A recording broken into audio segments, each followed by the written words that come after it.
भवी जीवों के तारणहार शासनेश प्रभु श्रवण भगवान महावीर स्वामी के चरणों में कोटि कोटि वंदन। दीन दुखियों के मसीहा, करुणा के सागर, परम पूज्य गुरुदेव श्रमण सूर्य मर्दर केसरी श्री मिश्री मलजी महाराज साहब के चरणों में कोटि कोटि वंदन।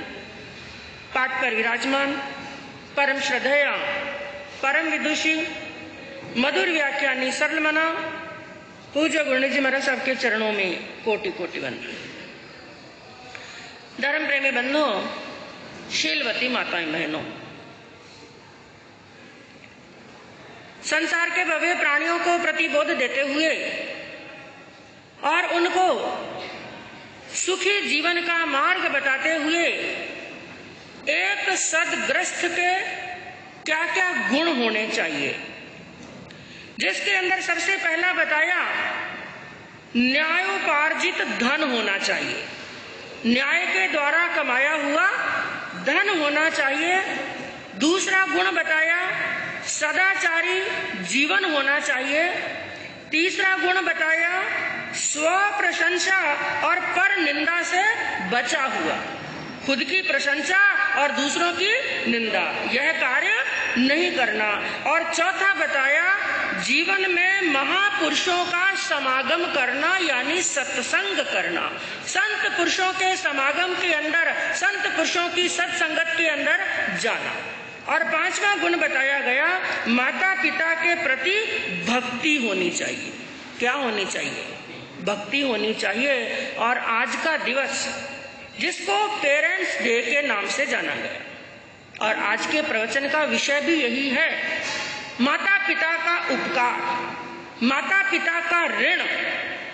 और हमें यह जानना है कि जो माता पिता का ऋण हमारे सिर पर है, उस ऋण से हम उऋण कैसे हो सकते हैं? क्योंकि इस संसार के अंदर सबसे बड़ा ऋण होता है माता और पिता।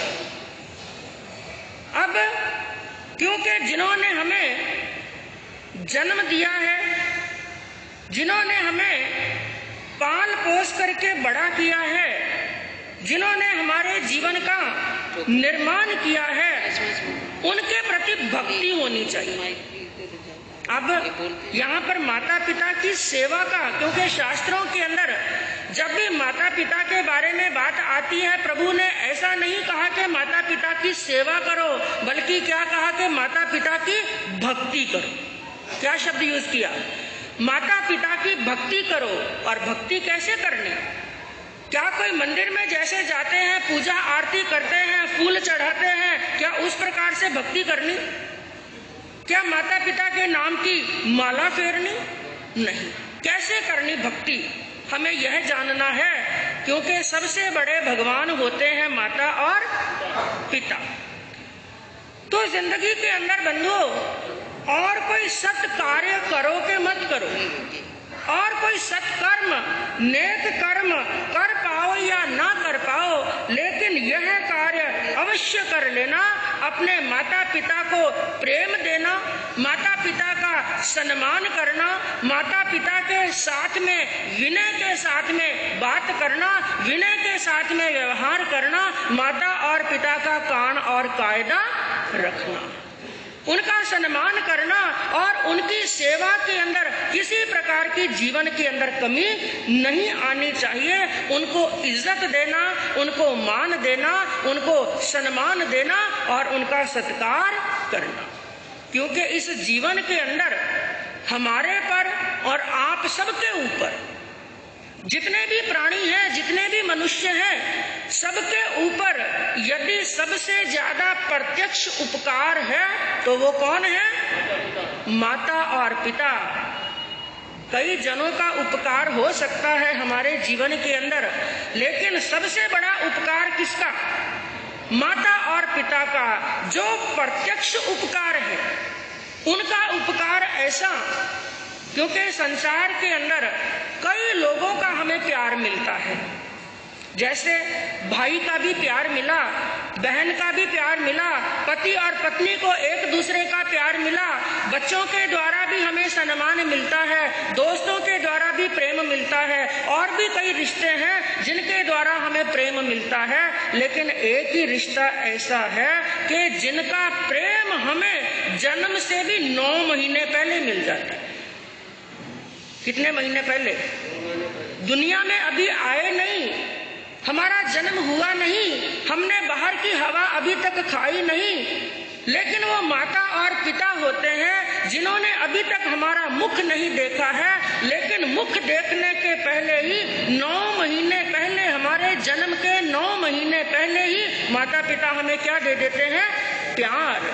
क्योंकि शादी हुई, जीवन के 25 बसंत गुजर गए, उसके बाद में पत्नी का प्यार मिला, किसी को 22 साल के बाद में मिला, किसी को 25 साल के बाद में मिला, लेकिन माता और पिता होते हैं जिनका प्रेम हमें जन्म से भी 9 महीने पहले मिल जाता है। तो उनका प्रत्यक्ष उपकार है, उनके उपकार को भूलना नहीं चाहिए। लेकिन आज का इंसान स्वार्थी बन गया है, वो उपकार किसका मानता है और किसको तीर्थ मान रहा है? ज्ञानियों ने तो कहा माता पिता गुरु, इनसे बढ़कर के ना कोई तीर्थ था, ना है और ना ही होगा। लेकिन आजकल के मनुष्यों के तीर्थ कुछ और ही बन गए। जैसे 4 धाम बताए ना, हिंदू धर्म के अंदर 4 धाम बताए, ऐसे ही आजकल के मनुष्यों के 4 धाम कोई और ही बन गए। वो कौन कौन से? हाँ, क्या जोरदार आवाज आई है। सासू तीरथ, ससुरा तीरथ, तीरथ साला साली का, सासू तीरथ, ससुरा तीरथ और तीर्थ साला साली का, सब तीर्थ हैं खास खास और बड़ा तीर्थ, थोड़ा जोर से बोलिए, सब तीर्थ हैं खास खास पर बड़ा तीर्थ घरवाली का। सबसे बड़ा तीर्थ ये है, सासू तीर्थ है, ससुरा तीर्थ है और साला साली क्या है? तीर्थ। ये 4 धाम के समान बन गए। लेकिन याद रखना, इनकी सेवा कितनी भी कर लो, लेकिन माँ बाप का आशीर्वाद प्राप्त नहीं किया है, माँ की सेवा नहीं की है, पिता का सम्मान नहीं किया है, उसे जिंदगी में कहीं पर भी सम्मान मिलने वाला नहीं है। और कहा आदमी बड़ा गजब का होता है, इंसान बड़ा गजब का होता है, अपनी संतान को तो सब कुछ देना चाहता है। अपनी संतान को तो क्या सोचते हैं? मेरे बच्चे खुश रहें। अरे भाई, मैं किस लिए दौड़ रहा हूँ, किस लिए भाग रहा हूँ? अपने बच्चों के लिए। अपने बच्चों को तो सब कुछ देना चाहते हैं और माता पिता से सब कुछ लेना चाहते हैं, सब कुछ छीन लेना चाहते हैं माता और पिता से। बच्चों को सब कुछ देना चाहते हैं और माता पिता से सब कुछ लेना चाहते हैं। बच्चों पर सब कुछ लुटाना चाहते हैं और माता पिता को लूटना चाहते हैं। जब पांति होती है, हिस्सा होता है, 4 बेटे हैं तो चारों के चारों छाती पर बैठ जाते हैं। किसी को कम और किसी को ज्यादा कैसे दे दिया है। और यदि उस समय पिताजी कहें कि बेटा एक हिस्सा मेरा भी रखूंगा, एक बार पहले भी ये प्रसंग चला था, ये गलत फहमी और ये जिंदगी के अंदर गलती कभी मत करना कि मेरे बेटे तो बड़े सपूत हैं, अरे मेरे बेटे तो श्रवण कुमार जैसे हैं, मेरे बेटे जैसा दुनिया के अंदर कोई नहीं है, ये इन्हीं का तो है, मैंने इन्हीं के लिए तो कमाया है, इसलिए जितने बेटे हैं उतने हिस्से कर दिए। और आजकल क्या होता है, जितने बेटे उतने हिस्से किए तो माता और पिता को पश्चाताप करना पड़ता है और खून के आंसू रोने पड़ते हैं। इसलिए ये गलती कभी मत करना, जब भी घर के अंदर संपत्ति का बंटवारा हो, बेटे 4 हो तो हिस्से कितने होने चाहिए? 5, क्योंकि माता पिता को साथ में लेकर थोड़ी ना जाएंगे, यहाँ का धन यहीं पर छोड़ करके जाएंगे, लेकिन अपने लिए एक हिस्सा जरूर रखना, क्योंकि क्या मालूम बुढ़ापे के अंदर क्या स्थिति हो। और बंधुओं, किस्मत वाले होते हैं वो लोग जिनके घर के अंदर माता और पिता का साया होता है, बड़े पुण्यशाली होते हैं, बड़े भाग्यवान होते हैं जिनके घर के अंदर माता और पिता होते हैं। लेकिन वो बड़े दुर्भाग्यशाली होते हैं, माता पिता होते हुए भी उनकी सेवा नहीं करते, उनको दुत्कारते हैं, उनको फटकारते हैं और उनको घर से निकाल देते हैं। क्यों? क्योंकि स्वार्थ घुस गया है, स्वार्थ घुस गया है मन के अंदर। तो जो घर के अंदर माता है, पिता है, और जो माता और पिता की सेवा करता है ना, उसका सौभाग्य बड़ा होता है। सौभाग्य, एक शब्द आया सौभाग्य, इसका अर्थ क्या है? 100 प्लस भाग्य, 100 प्लस भाग्य। जो माता पिता का आशीर्वाद प्राप्त करता है, माता पिता की सेवा करता है, उसका भाग्य 100 गुना बढ़ जाता है। तो बड़ा सौभाग्य होता है जिनके घर के अंदर माता और पिता होते हैं। हम ये नहीं कहते कि पत्नी का ध्यान मत रखो, ये नहीं कहते कि बच्चों का ध्यान मत रखो। पत्नी का ध्यान रखना भी जरूरी, और जन्म दिया है उन बच्चों का ध्यान रखना भी जरूरी। पत्नी भी बहुत जरूरी है, जिसका हाथ पकड़ करके उसको लेकर के आए हैं, जिसने अपने आप के लिए अपने माँ को छोड़ा, बाप को छोड़ा, भाई को छोड़ा, बहन को छोड़ा, अपना परिवार छोड़ दिया। अरे जो नाम, जो गोत्र उसके नाम के आगे लगता था, वो भी क्या हो गया? हाँ, बदल गया, बदल गया। अपना गोत्र छोड़ दिया, अपना नाम छोड़ दिया, माता को छोड़ दिया, पिता को छोड़ दिया। लेकिन एक बात याद रखना, पत्नी यदि भगवान का दिया हुआ उपहार है, पत्नी भी जीवन के अंदर कोई महत्व कम नहीं है, पत्नी भगवान का दिया हुआ उपहार है, लेकिन माता पिता उपहार में आए हुए साक्षात भगवान है। इस बात को याद रखना, पत्नी तो भगवान का दिया हुआ उपहार है, लेकिन माता और पिता उपहार के अंदर आए हुए साक्षात भगवान हैं। तो उन भगवान की पूजा होनी चाहिए, उन भगवान की भक्ति होनी चाहिए। मैं कहूँ, क्या कर सकते हैं हम माता और पिता के लिए? क्योंकि आपको कहा माता पिता की भक्ति करो, माता पिता की पूजा करो। कैसे पूजा करनी? क्या उनको कोई धूपबत्ती अगरबत्ती नहीं करनी है, कोई फूल नहीं चढ़ाना है, कोई उनके नाम की माला नहीं फेरनी है? ध्यान से सुनना बंधुओं, ये विषय सबके जीवन से रिलेटेड है, चाहे छोटे हैं और चाहे बड़े हैं। माता पिता की भक्ति करना, ये पॉइंट नोट कर लेना, और जब भी आप सामायिक करने के लिए बैठो ना, दूसरी स्वाध्याय करो या ना करो, इन पॉइंट को 1 बार 2 बार 3 बार दिन में जरूर पढ़ना। क्योंकि एक ही चीज को बार बार पढ़ते हैं ना, तो कभी ना कभी आचरण के अंदर भी अवश्य आती है। माता पिता की भक्ति करना, पूजा करना कैसे? सबसे पहला काम करना, 24 घंटे में से 10 मिनट ही सही माता और पिता के पास में जाकर के बैठना, उनके पास में जाकर के बैठना। उनको आपका धन नहीं चाहिए, उनको कोई 56 पकवान नहीं चाहिए, माता पिता को कोई आभूषण नहीं चाहिए, उनको महंगे महंगे वस्त्र नहीं चाहिए। उनको क्या चाहिए? आपका समय चाहिए, आपका समय चाहिए। मैं कहूँ, इस चीज को अनुभव हम आज नहीं कर सकेंगे जब तक सिर के अंदर बाल काले हैं ना, और शरीर में ताकत है, इंद्रियों में ताकत है, हम दौड़ रहे हैं। इस चीज का अनुभव इस समय नहीं होता है। इस चीज का अनुभव कब होता है? जब सिर के अंदर बाल सफेद हो जाते हैं, इंद्रियां क्षीण हो जाती हैं, चलने फिरने की ताकत होती नहीं, बाहर कहीं से कहीं पर किसी के पास में जा नहीं सकते, किसी से बात कर नहीं सकते, अकेले बिस्तर पर बैठे रहना पड़ता है। उस समय माता पिता को क्या महसूस होता है? मेरा बेटा, मेरी बहू, मेरे बच्चे मेरे पास में आए और 10 मिनट मेरे से क्या करें? आपका पैसा नहीं चाहिए, 10 मिनट का समय चाहिए। उनके पास में जाओ, पास में बैठो, उनकी साता पूछो, प्रेम से बात करो, और उनसे पूछो, माता जी, पिताजी, आपकी साता है, स्वास्थ्य ठीक है, किसी प्रकार का कोई कष्ट तो नहीं है, घर के अंदर आपकी सेवा बराबर हो रही है, किसी चीज की आवश्यकता तो नहीं है, दवाई तो खाली नहीं हो गई है, कोई चीज खाने की मन में आए तो मुझे बोलो, ताकि मैं कल आपके लिए वो चीज लेकर के आऊं। रसोई घर में भी कोई नया चीज खाने की इच्छा हो तो मुझे बोलो। बस ये शब्द सुनेंगे ना, उनका तो शेर खून ऐसे ही बढ़ जाएगा। और जब अपनी माता के पास में, पिता के पास में 10 मिनट बैठो, तो साथ में एक काम और कर लेना, बैठे बैठे उनका थोड़ा पाँव भी दबाते रहना। क्या करना? पांव दबाते रहना। जैसे ही आपका हाथ उनके पांव पर पहुंचेगा ना, उनका बुढ़ा हाथ दूजते धीरे धीरे हाथ उठेगा।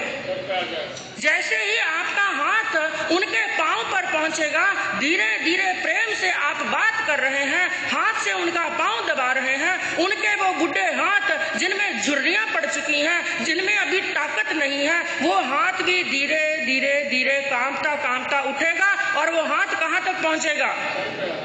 सिर पर हाथ पहुंचेगा। चाहे उन हाथों के अंदर इतनी ताकत नहीं है कि वो एक लोटा पानी भी उठा सके, उन हाथों के अंदर इतनी ताकत भी नहीं है कि वो एक लोटा पानी भी उठा सके, लेकिन मेरे बंधुओं, उन हाथों के अंदर इतनी ताकत है कि आपके भविष्य को बदल करके रख सकते हैं। बुढ़ी माँ का हाथ जब सिर पर आएगा तो माँ के मुख से क्या निकलेगा? आशीर्वाद। माँ क्या कहेगी? बेटा सुखी रह, बेटा सुखी रह। तो क्या कहा? क्या सीरत थी, क्या सूरत थी, माँ ममता की मूरत थी। क्या सीरत थी, क्या सूरत थी, माँ ममता की मूरत थी। पाँव छुए और काम हुए, पाँव छुए और काम हुए।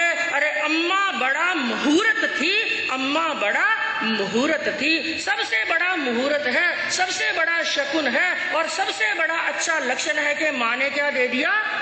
आशीर्वाद। चाहे आपकी जन्म कुंडली के अंदर 9 के 9 ग्रह आपके विपरीत बैठे हैं, चाहे शनि भी नीच का है, चाहे राहु केतु की दृष्टि पड़ रही है, चाहे मंगल भी क्रूर दृष्टि से देख रहा है, चाहे 9 के 9 ग्रह आपके विपरीत चल रहे हैं, लेकिन यदि माँ का आशीर्वाद मिल गया ना तो सबके सब ग्रह क्या हो जाएंगे? अनुकूल हो जाएंगे, वो प्रतिकूल फल देने वाले नहीं है। तो माता और पिता के पास में 10 मिनट बैठो, 10 मिनट का समय उनको दो। और यदि आज उनको समय नहीं दिया तो भविष्य में आपको भी वो समय मिलने वाला नहीं, क्योंकि ये दुनिया का रूल है, प्रकृति का रूल है। इस दुनिया के अंदर सब कुछ लौट करके आता है। आप किसी खुले स्थान पर खड़े हैं जहां पर कोई नहीं, चारों तरफ पहाड़ियां ही पहाड़ियां हैं।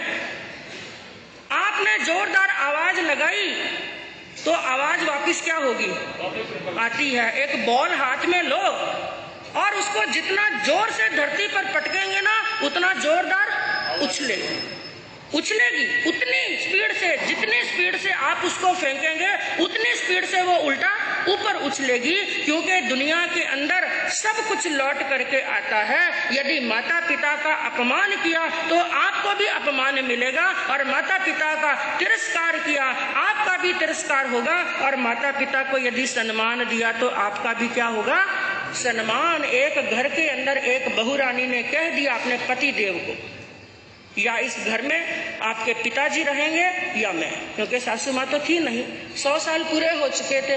घर के अंदर 3 ही सदस्य थे, बेटा, बहू और ससुरा जी। या आपके पिताजी घर में रहेंगे या फिर मैं रहूंगी। निकाल दो इनको घर से, मुझे ये घर के अंदर नहीं चाहिए। आज कहा, कल कहा, परसों कहा, और कई बार क्या होता है, मजबूरियां खड़ी हो जाती हैं। जब घर के अंदर कलह होता है, अशांति होती है, वो भी बेचारा मजबूर हो गया।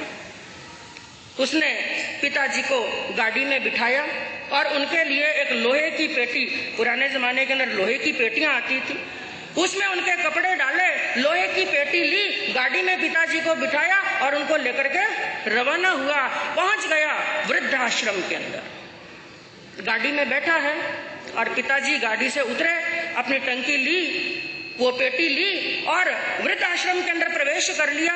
वहां पर जो मैनेजर बैठे थे उनके पास में पहुंचे और मैनेजर ने उन व्यक्ति को देखा और उस व्यक्ति ने मैनेजर को देखा, बड़े खुश हुए, एक दूसरे के गले मिले, हंस हंस करके बातें करने लगे, जोरदार हंसी की आवाज आने लगी।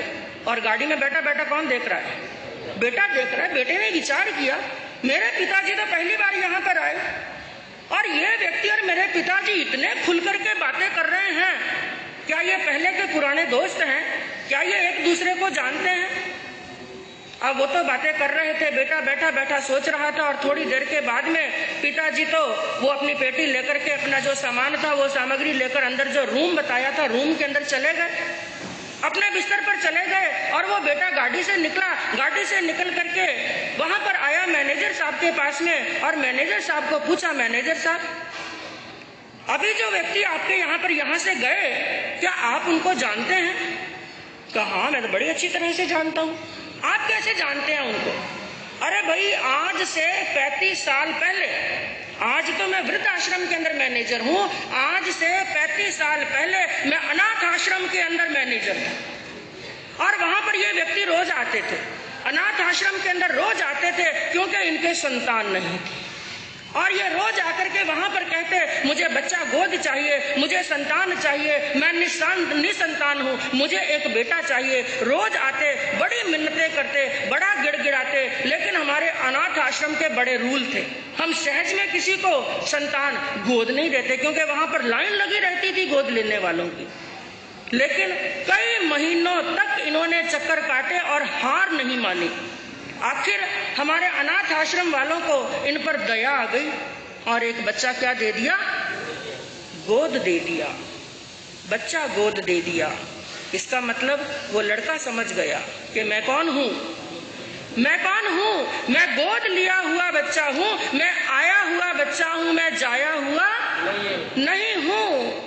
उसकी आंखों में धड़ धड़ आंसू आ गए, विचार करने लगा, मैं कैसा कपूत हूँ, मैं कैसा नीच हूँ। एक तरफ तो मेरे पिता ने मेरे पर उपकार किया, मैं अनाथ आश्रम के अंदर था, मेरा ना कोई अपना था, ना कोई माँ थी, ना बाप थी, जिन्होंने मुझे नाम दिया, जिन्होंने मुझे घर का मालिक बनाया, इतने सालों तक, 35 सालों तक, जिन्होंने कभी मुझे एहसास नहीं होने दिया कि मैं इनका जाया हुआ नहीं हूँ, बल्कि आया हुआ हूँ, अनाथ आश्रम से लाया हुआ हूँ, जिन्होंने मुझे कभी एहसास नहीं होने दिया। और मैं कितना कपूत हूँ, जिन्होंने मुझे घर का मालिक बनाया, मैंने घर के मालिक को ही वृद्धाश्रम के अंदर भेज दिया।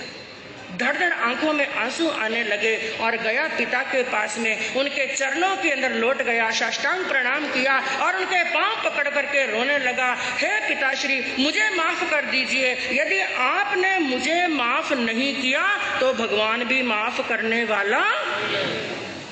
याद रखना, आपके कारण से यदि कभी आपकी माँ के और बाप के आंखों में आंसू आ गए ना, यदि आपकी किसी क्रिया के कारण से आपके माता पिता के आंखों में आंसू आते हैं ना, वो आंसू समुद्र का रूप ले लेंगे, और उस समुद्र से कभी कोई आपको बचाने वाला। इसलिए येन केन प्रकारेण, कैसी भी कोशिश करो, कैसा भी प्रयास करो, आपकी क्रिया से माता और पिता के चेहरे पर हमेशा हंसी आनी चाहिए। बाजार के अंदर बंधुओं सब कुछ मिल सकता है, ये पैसे का जमाना है, भौतिकता का जमाना है। इस दुनिया के अंदर पैसे से आप कुछ भी खरीद सकते हैं। एक ही चीज ऐसी है जो दुनिया के किसी बाजार में मिलने वाली नहीं है, और वो कौन है? माता और पिता। मैं कहूँ सोशल वर्क बाद में करना, किसी क्लब के सदस्य बाद में बनना, किसी लॉयंस क्लब के आप पदाधिकारी बाद में बनना, किसी संघ और समाज के अध्यक्ष और मंत्री बाद में बनना, दुनिया के लिए अच्छाई के काम बाद में करना, पहले एक काम कर लेना, माता और पिता को खुश रख लेना। आप, मैं कहूँ, सोशल वर्क खूब करते हैं, खूब दान देते हैं, खूब पुण्य के कार्य करते हैं, लेकिन घर के अंदर यदि माताजी और पिताजी रो रहे हैं तो सब कुछ किया कराया गुड़ गोबर हो जाएगा। ये मोबाइल का जमाना है और 4G का जमाना है। आजकल तो 4G से भी क्या हो गया, 5G, लेकिन सबके फोन में नहीं होगा शायद। ज्यादातर सबके फोन में क्या है, 4G है। लेकिन आज मैं आपको एक और 4G बताती हूँ। आपके 4G का नेट तो कभी हिल सकता है, वो टावर तो कभी जा सकता है, लेकिन 4 4G ऐसे हैं जिनका नेट कभी हिलने वाला। हाँ, याद कर लेना, पहले जी है प्रभु जी। कौन से?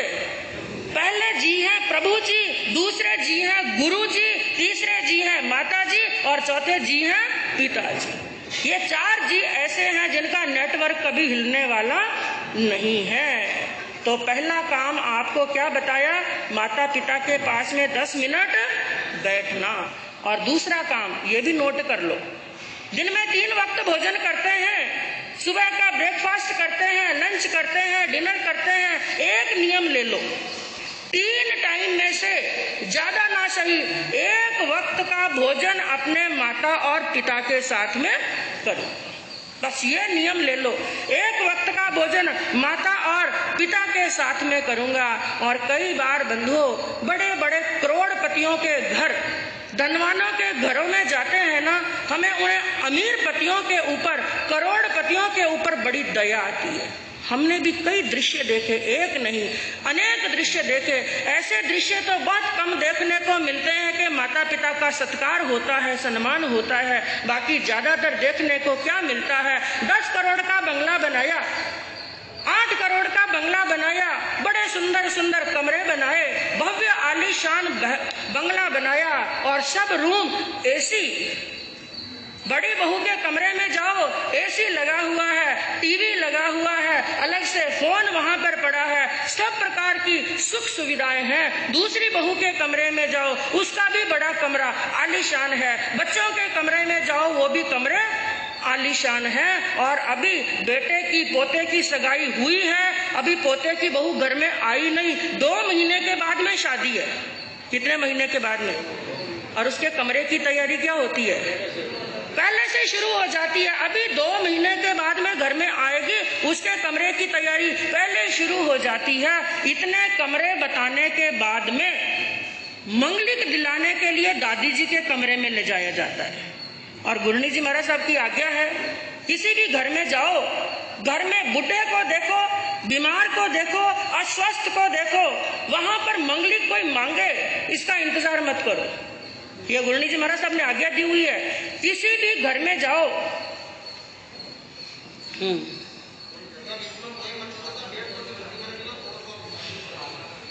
हाँ, बाजू में जगह नहीं छोड़े, प्लीज आराम से बैठे, लेकिन जगह नहीं छोड़े। हाँ, 2 समय है सबके, बीच में उठना नहीं है। 11 बजे तक 11 बजे तक नहीं उठना है, यही बैठना है। समय का अगर 1:30-2 आ गई हो तो और मिला देना। अच्छी अच्छी बातें भी सुननी है, धर्म भी करना है, समय भी करनी, समभाव भी रखना है, शरीर का भी, मन का भी, तन का भी, सब प्रकार का समभाव। भूल जाना थोड़ी देर के लिए दुकान और ऑफिस को। हाँ, आज छुट्टी है तो बहुत अच्छी बात है, छुट्टी है तो बढ़िया बात है। और अगर छुट्टी ना हो, किसी के जाना भी हो तो भूल जाओ। यह 11 बजे तक का समय है, इन समय को आप सदुपयोग करें, कर्म निर्जा करें। यह पल और यह क्षण वापिस आने वाले फरमाओ। तो वहां पर बहू का कमरा बताया, बड़ी वाली का बताया, छोटी वाली का बताया, बच्चों का बताया और पोते की बहू का भी कमरा बताया। और लास्ट में कमरे में लेकर के गए दादी सा के, और दादी सा के कमरे के अंदर फटा पुराना बिस्तर है, पुराने पुराने कपड़े हैं, जिनमें से कई बार तो इतनी दुर्गंध आती है, इतनी दुर्गंध आती है कि वहां पर खड़े रह करके मंगलिक देना भी मुश्किल हो जाता है। वहां पर ना कोई एसी है और ना ही कोई कूलर है, पंखा लगा हुआ है, वो भी सन 47 का। गुड चल रहा है पंखा। हाँ, जो अभी बहू घर पर आई नहीं, 2 महीने के बाद में आएगी, उसको तो मालकिन बना दिया और मालिक को नौकर। कई बार माता पिता को कमरा दिया जाता है घर के गैरेज के अंदर, ऐसे भी हमने स्थान देखे हैं। इतना बड़ा 3 खंड की हवेली है और माता पिता के लिए स्थान कौन सा मिला, गैरेज। याद रखना, आज जिसने अपने माँ बाप को गैरेज दिया ना, उसको कल गैरेज भी मिलने वाला नहीं है, क्योंकि आश्रम है, उनको आश्रम में भी शांति नहीं मिलेगी। याद रख लेना, आश्रम में भी शांति मिलने वाली नहीं है, क्योंकि एक बहुत पुराना गीत है, जो बोएगा, जोर से, जो बोएगा वही पाएगा, तेरा किया आगे आएगा। अरे दुख सुख है क्या, सब फल कर्मों का, जैसी करनी। हाँ, याद रखना, पहला काम कौन सा बताया, पहला काम कौन सा बताया, माता पिता के पास में 10 मिनट बैठना। और दूसरा काम भोजन साथ में करना। 3 टाइम के भोजन में से कम 1 टाइम माता पिता के साथ में भोजन करना। और तीसरा काम करना, माता पिता को हर रोज प्रणाम करना। और कैसे प्रणाम करना? घुटने टेक करके, घुटने टेक करके, मस्तक झुका करके, उनके अंगुष्ठ का स्पर्श करके, श्रद्धा के साथ में। क्योंकि घुटने टिकाते हुए आजकल शर्म आती है, क्योंकि पहली बात तो घुटनों में दर्द शुरू हो गया। हाँ, लेकिन घुटने टिका करके, सिर को झुका करके, जिसने अपने माता पिता के सामने घुटने टिका दिए ना, उसे दुनिया में किसी के सामने घुटने टिकाने की आवश्यकता नहीं है। और जिसने माता और पिता के सामने घुटने नहीं टिकाए, उसे जिंदगी के अंतिम क्षण तक हर एक व्यक्ति के सामने घुटने टिकाने पड़ेंगे। प्रणाम का परिणाम बड़ा जबरदस्त होता है। जो प्रणाम करता है उसका परिणाम बड़ा जबरदस्त होता है कि जीवन के अंदर जितने भी विपत्तियां हैं वो दूर हो जाती हैं और कदम कदम पर संपत्तियां प्राप्त होती हैं। और चौथा काम, एक संकल्प कर लेना आज के बाद में, जो भी जितने भी भाई बहन, ये केवल बेटों के लिए नहीं है, बहुओं के लिए भी है। बहुओं के लिए भी है। वो आपके माता पिता हैं। उन माता पिता के साथ में तो कोई 20 साल रहा, कोई 22 साल रहा, कोई 25 साल रहा, ज्यादा से ज्यादा 30 साल रहा, बाकी जिंदगी किसके साथ में निकालनी? इन माता पिता के साथ में। ये अपने माता पिता हैं, इनकी सेवा करोगे तो आपकी भुजाई आपके माता पिता की सेवा करेगी। इनकी सेवा नहीं की तो अपनी भुजाई से भी आशा। हाँ, तीसरा जीवन के अंदर चौथा कदम बताया गया, एक संकल्प कर लेना जीवन के अंदर, कभी मुख से यह शब्द नहीं कहूंगा और यह शब्द नहीं कहूंगी, मेरे माता पिता ने मेरे लिए किया ही क्या है। ये बात भी आजकल के बच्चे कहते, हमें जन्म दे दिया, पाल पोस करके बड़ा करिया, पढ़ाया लिखाया, पांव पर खड़ा किया, कौन सा एहसान किया? अरे ये तो सभी करते हैं, जब करोगे ना तब पता चलेगा। तो संकल्प ले लेना, आज के बाद में ऐसा शब्द अपने मुख में से कभी भी नहीं निकालूंगा। और 5वां नियम एक लेना। क्या लेना? जब भी घर के अंदर आऊंगा तो माता पिता के लिए कुछ ना कुछ जरूर लाऊंगा। अपने बच्चों के लिए लाते हैं कि नहीं लाते हैं? कई घरों में होता है, रोज पैकेट के पैकेट आते हैं, थैलियां की थैलियां आती है, पैकिंग की पैकिंग आती है, और पैकिंग सीधी कहाँ जाती है? हमसे छिपा हुआ नहीं है। सीधी पैकिंग कहाँ जाती है? रूम में। और कई बार तो माता पिता को कचरा दिखाई देता है। पैकेट जब कचरे में खाली डालते हैं ना, खाली कवर दिखाई देते हैं, लेकिन कई बहुरानियां इतनी होशियार होती हैं, वो खाली पैकेट भी दिखाई।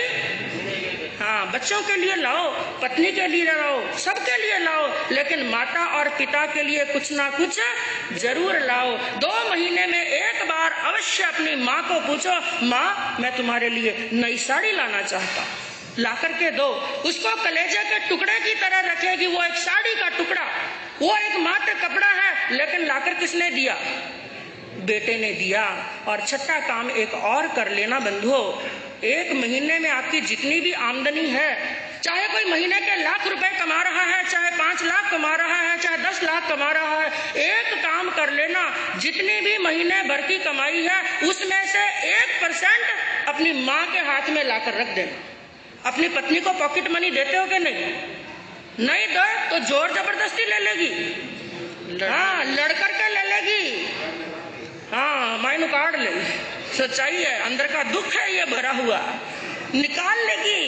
पत्नी को पॉकेट मनी देते हो, बच्चों को पॉकेट मनी देते हो, 1% अपनी माँ को ला करके दो, उसके हाथों में रखो और क्या कहो, माँ ये आपके लिए, आप चाहे अपने खाने के लिए यूज करो, चाहे वस्त्र मंगाओ, चाहे साधु संतों की सेवा करो, चाहे मंदिर में करो, चाहे उपाश्रय के अंदर करो, चाहे स्थानक के अंदर करो, चाहे दीन दुखियों को दान दो। एक बात मैं आपको बता दूं, ये माता और पिता बड़े कंजूस होते हैं। माता और पिता क्या होते हैं? कंजूस। मैं कहूँ 5 लाख की कमाई है, आपने 5000 रुपया ला करके दिया, आप क्या सोचते हैं कि 5000 खर्च कर देगी माँ? नहीं करेगी, ज्यादा से ज्यादा 1000 रुपया खर्च करेगी, और पीछे कितना बचेगा? और वो किसके हिस्से में? आपको ही मिलने वाला है। आपको ही समझ लेना, आपने माँ को नहीं दिया है, मैंने मेरे लिए बैंक बैलेंस कर दिया है। और एक बात और बता दूं, 5000 का आपसे खर्चा कराया, 50 लाख का इंतजाम कर दिया हमने आपके लिए। माँ को दिया ना, कई गुना आकर के आपको मिलेगा। क्योंकि माँ कहाँ खर्चा करेगी? माँ कोई होटल में जाएगी, कोई थिएटर में जाएगी? माँ कहाँ पर खर्चा करेगी? दीन को देगी, दुखी को देगी, गरीब को देगी, साधु संतों की सेवा करेगी, मंदिर में करेगी, धर्म स्थान में करेगी। और धर्म स्थान पर किया हुआ, दीन दुखियों का किया हुआ लाख गुना आकर के मिलता है। तो 5,000 खर्चा हुआ और नफा कितना हुआ? 50 लाख का। इसलिए आपके लिए ये फायदा है, माता और पिता को 1% निकाल करके अपनी कमाई का देना। उसके बाद में एक काम और करना, क्योंकि प्रवचन का विषय रखा गया था माता पिता के ऋण से उऋण कैसे हो। शास्त्रों में वर्णन आया, माता और पिता का इतना बड़ा उपकार होता है कि बेटा अपने माता और पिता को अपने चमड़े की 7 जन्म तक जूतियां बना बना करके पहना दे तो भी ऋण से उऋण होने वाला। तो भी प्रभु महावीर ने एक मार्ग निकाल दिया, हम ऋण से उऋण हो सकते हैं। कैसे? जब माता और पिता वृद्ध हो जाए तो उनके धर्म में सहायक बनो। वो बुढ़े हैं, चल नहीं सकते, रोज रोज का ऑटो का खर्चा देने की उनकी हिम्मत नहीं है। एक काम करो, रोज माता पिता को धर्म स्थान में जाकर के छोड़ करके आओ और पूछो कितना समय लगेगा। उतने समय के बाद में वापस जाओ और उनको लेकर। धर्म में यदि सहायक बनेंगे तो आप माता और पिता के ऋण से उऋण हो सकते हैं। और उसके बाद में बताया, साल भर में एक बार अपने माता और पिता को तीर्थ यात्रा कराओ। तीर्थ यात्रा का मतलब किसी तीर्थ स्थान पर लेकर जाओ या साधु संतों के दर्शन करने के लिए लेकर जाओ। कुछ दिन पहले आपने श्रवण कुमार का वर्णन सुना। मैं कहूँ श्रवण कुमार ने अपने माता पिता को तीर्थ यात्रा कराई, कंधे पर कावड़ रख करके, कावड़ में बिठा करके। मैं कहूँ इतनी कैपेसिटी नहीं है, कावड़ के अंदर बिठा करके उनको तीर्थ यात्रा नहीं करा सकते। अरे गाड़ी में तो घुमा ही सकते हैं ना, आपके पास में तो गाड़ियां हैं। हाँ, ऐसे नहीं है बाजू में पुरुषवाकम खाली लेकर के गए, आपको यात्रा करा दी, संत दर्शन करा दिए। उनकी इच्छा पूछो, कौन से महाराज साहब के वहां पर जाना चाहते हो, कौन सी तीर्थ स्थान पर जाना चाहते हो, उनकी इच्छा पूछो और उनके साथ में जाओ। एक नहीं, कई काम हैं, समय हो रहा है, विषय बड़ा लंबा है, केवल एक काम और करना। अंतिम काम बता रही हूँ। सबके हाथ में मोबाइल है कि नहीं? सबके हाथ में मोबाइल है, बहनों के हाथ में भी है, भाइयों के हाथ में भी है, बड़ों के हाथ में भी और छोटों के हाथ में भी है। ईमानदारी से बताना, झूठ मत बोलना। सामायिक में बैठे सामने गुरली जी महाराज साहब विराजमान है, ये धर्म स्थान है, इसलिए ईमानदारी से बोलना, झूठ मत बोलना। मर्दर केसरी दरबार है, गुरुदेव देख रहे हैं, याद रखना, ईमानदारी से बोलना। कितने भाई ऐसे हैं जिन्होंने अपने फोन की स्क्रीन पर माता और पिता की फोटो लगाई? हाँ साहब, 25-30 हाथ खड़े हैं जिन्होंने लगाई, उनके लिए हाश हाश। और जिन्होंने नहीं लगाई वो आज क्या काम करेंगे? सबसे पहला थोड़ा हाथ खड़ा करके बताओ, हाथ जोड़ो साहब। हाँ साहब, हाँ, बहुत अच्छा प्रश्न किया। एक दूसरा प्रश्न, वो भी ईमानदारी से बताना, किन्होंने अपने फोन की स्क्रीन पर अपने लक्ष्मी जी की फोटो लगाई? थोड़ा हाथ खड़ा करके बताओ, शर्म मत करो, वो भी आपके घर के लक्ष्मी जी है, शर्म है। अरे सच्चाई से डरना मत, कोई बात नहीं, नहीं किया तो कोई बात नहीं। आज जाकर के सबसे पहले सामायिक आते ही, मंगलिक होते ही जब फोन हाथ में लो तो सबसे पहला काम करना, फोन की स्क्रीन पर किसका फोटो लगाना? क्यों लगाना? माता और पिता साक्षात भगवान हैं, उनका दर्शन करके आप यदि कोई काम करेंगे ना तो 100% कह सकते हैं आपको हर कार्य के अंदर सफलता मिलेगी ही मिलेगी। और अपने जेब के पर्स के अंदर भी आप फोटो रखते हैं, वहां पर भी माता पिता की क्या रखो?